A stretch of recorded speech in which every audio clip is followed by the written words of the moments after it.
नमस्ते दोस्तों आज हम सुनेंगे महाकुंभ और प्रयागराज की महाकहानी।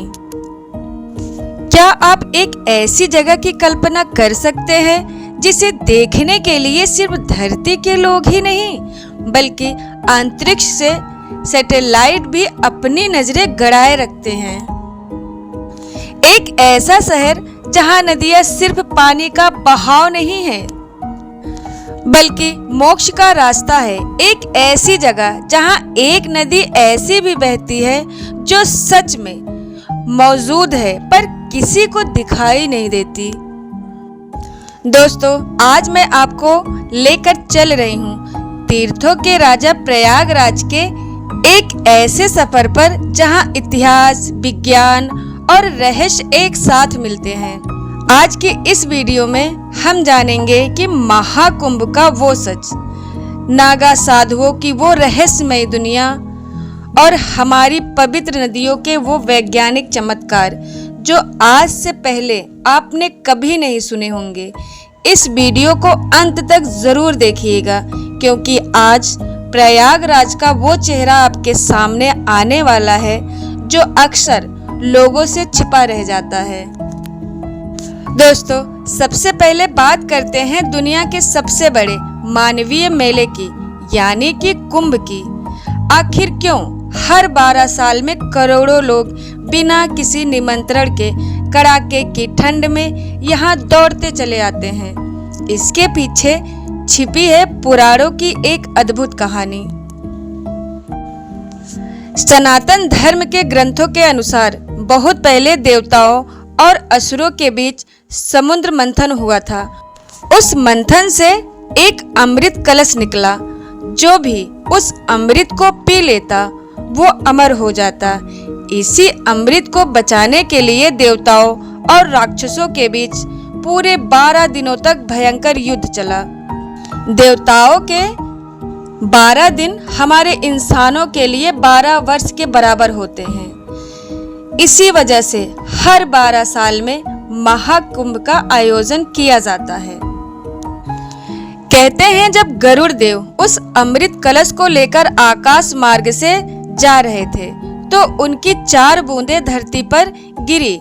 हरिद्वार, उज्जैन, नासिक और चौथी सबसे पवित्र बूंद गिरी हमारे प्रयागराज के त्रिवेणी संगम में। इसीलिए प्रयागराज को तीर्थराज यानी सब तीर्थों का राजा कहा जाता है। लेकिन कुंभ सिर्फ आस्था का विषय नहीं है, इसके पीछे एक बहुत बड़ा विज्ञान भी है। ज्योतिषी शास्त्र के अनुसार जब ब्रह्मांड में बृहस्पति ग्रह वृषभ राशि में होते हैं और सूर्य चंद्रमा मकर राशि में आते हैं, ठीक उसी समय कुंभ का योग बनता है। वैज्ञानिक का भी मानना है कि इस खास समय पर ब्रह्मांड से कुछ ऐसी खास किरणें और सकारात्मक ऊर्जा निकलती हैं जो सीधे संगम के पानी पर केंद्रित होती हैं। इस समय संगम में नहाने से शरीर की कई बीमारियां दूर हो जाती हैं। और जब कुंभ की बात हो तो हम नागा साधुओं को कैसे भूल सकते हैं? नागा साधु कुंभ मेले की सबसे बड़ी विशेषता है। वे वो साधु हैं जो आम दिनों में इंसानी दुनिया से दूर हिमालय की बर्फीली कंदराओं में रहते हैं। कोई नहीं जानता कि ये कब आते हैं और कब कुंभ खत्म होते ही कहाँ गायब हो जाते हैं। नागा साधु बनने का रास्ता इतना कठिन है कि सुनकर रोंगटे खड़े हो जाएं। इन्हें अखाड़े में शामिल होने से पहले जीते जी अपना खुद का पिंडदान यानी अपना श्राद्ध करना पड़ता है। इसका मतलब है कि वे अपने परिवार और इस दुनिया के लिए हमेशा के लिए मर चुके हैं। कड़ाके की ठंड में बिना कपड़ों के रहने वाले इन साधुओं के शरीर पर जो राख मसली होती है वो कोई साधारण राख नहीं होती। वो शमशान की चिता की पवित्र भस्म होती है जो उन्हें सर्दी गर्मी से बचाती है। उनका शाही स्नान देखना अपने आप में एक ऐसा नजारा है जिसे शब्दों में बयान नहीं किया जा सकता। चलिए अब चलते हैं प्रयागराज की असली जान यानी यहाँ की 3 सबसे प्रसिद्ध नदियों की तरफ, गंगा, यमुना और अदृश्य सरस्वती। इन तीनों नदियों का स्वभाव और रंग एक दूसरे से बिल्कुल अलग है। सबसे पहले बात करते हैं माँ गंगा की। गंगा नदी उत्तर दिशा में हिमालय की गोद से निकलकर प्रयागराज पहुँचती है। संगम पर जब आप इन्हें देखेंगे तो इनका पानी हल्का सफेद या मटमैला दिखाई देगा। गंगा की लहरें बहुत तेज होती हैं और दूर से ही उनका शोर सुनाई देता है। गंगा जल का सबसे बड़ा रहस्य यह है कि इसे आप सालों साल एक बोतल में बंद करके रख सकते हैं। इसमें कभी कीड़े नहीं पड़ेंगे और ना ही इसमें से बदबू आती है। वैज्ञानिकों ने रिसर्च में पाया कि गंगा के पानी में बैक्टीरिया पेज नाम का एक खास वायरस होता है जो पानी को खराब करने वाले बैक्टीरिया को तुरंत मार देता है। अब बात करते हैं माँ यमुना की। यमुना जी का स्वभाव गंगा से बिल्कुल अलग है। ये बहुत शांत, गंभीर और गहरी हैं। संगम पर इनका पानी गहरा नीला दिखाई देता है। पुराणों के अनुसार यमुना जी को सूर्य देव की पुत्री और मृत्यु के देवता यमराज की बहन माना जाता है। यही कारण है कि मान्यता है कि जो भी यमुना जी में श्रद्धा से स्नान करता है उसे अकाल मृत्यु का डर नहीं सताता। कृष्ण की लहरों को अपने सीने में समेटे यमुना प्रयागराज में आकर चुपचाप गंगा की गोद में समा जाती हैं। और अब आते हैं हमारी इस वीडियो के सबसे बड़े स्पेस पर, अदृश्य सरस्वती नदी। दोस्तों, जब आप संगम जाएंगे तो आपको सिर्फ 2 नदियां दिखाई देंगी, गंगा और यमुना। तीसरी नदी सरस्वती वहां आंखों से नहीं दिखती, लेकिन हमारे वेद और पुराण कहते हैं कि सरस्वती नदी पाताल से यानी जमीन के नीचे से बहती हुई आती हैं और गुप्त रूप से संगम में मिल जाती हैं। आपको जानकर हैरानी होगी कि भारतीय अंतरिक्ष अनुसंधान संगठन यानी ISRO ने जब सैटेलाइट इमेजरी के जरिए जमीन के नीचे की जांच की तो उन्हें राजस्थान और हरियाणा से लेकर प्रयागराज तक जमीन के नीचे एक बहुत बड़ी सूखी हुई प्राचीन नदी का रास्ता मिला। विज्ञान ने भी साबित कर दिया कि ऋग्वेद में जिस सरस्वती नदी का जिक्र हुआ है वो सच में जमीन के नीचे आज भी मौजूद है।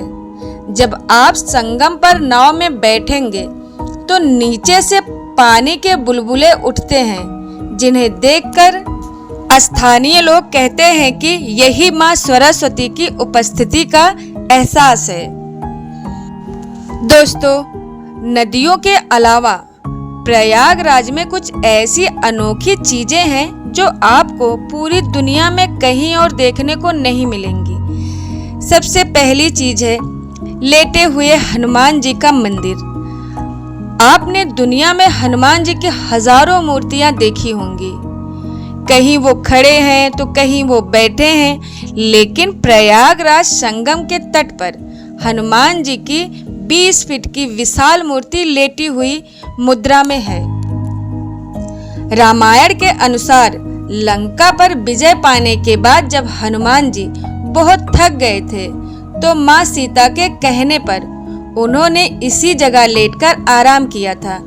इस मंदिर का एक और अनोखा चमत्कार यह है कि हर साल मानसून के मौसम में जब गंगा जी का जल स्तर बढ़ता है तो वो मंदिर के अंदर तक आती है, हनुमान जी के चरणों को स्पर्श करती है, उन्हें स्नान कराती हैं और फिर चुपचाप वापस लौट जाती हैं। दूसरी अनोखी चीज है कि अकबर का किला और अमर अक्षयवट वृक्ष। सन 1583 में सम्राट अकबर ने संगम के ठीक किनारे यह विशाल किला बनवाया था ताकि वो इस पवित्र जगह पर अपना नियंत्रण रख सके। इस किले के अंदर एक पातालीपुरी मंदिर है जो जमीन के नीचे एक रहस्यमय गुफा की तरफ है। इसके पास मौजूद है अक्षयवट का पेड़। इसे अमर वृक्ष कहा जाता है। इतिहास कहता है कि पुराने समय में लोग मोक्ष पाने के लिए इस पेड़ से नीचे कूद जाते थे। अकबर ने इस प्रथा को रोकने के लिए पेड़ के किले को दीवारों के पीछे कैद कर दिया था। कई राज्यों ने इस पेड़ को काटने और जलाने की कोशिश की, पर यह हर बार दोबारा हरा भरा हो गया। इसके अलावा अगर आप सर्दियों के दिनों में प्रयागराज आ रहे हैं तो संगम पर आपका स्वागत हजारों सवेरियन पंछी करेंगे। यह पक्षी 7 समंदर पार साइबेरिया की कड़ाके की ठंड से बचने के लिए उड़कर यहाँ आते हैं। जब आप नाव पर बैठकर इन्हें दाना खिलाते हैं तो ये आपके कैमरे में इतने साफ आ जाते हैं कि आपका वीडियो किसी फिल्म के सीन जैसा लगने लगता है। और हाँ, प्रयागराज आए और यहाँ इलाहाबादी सुरखा अमरूद ना खाएं, ऐसा तो हो ही नहीं सकता। अमरूद ऊपर से हरा और अंदर से बिल्कुल सेब की तरह लाल और शहद जैसा मीठा होता है।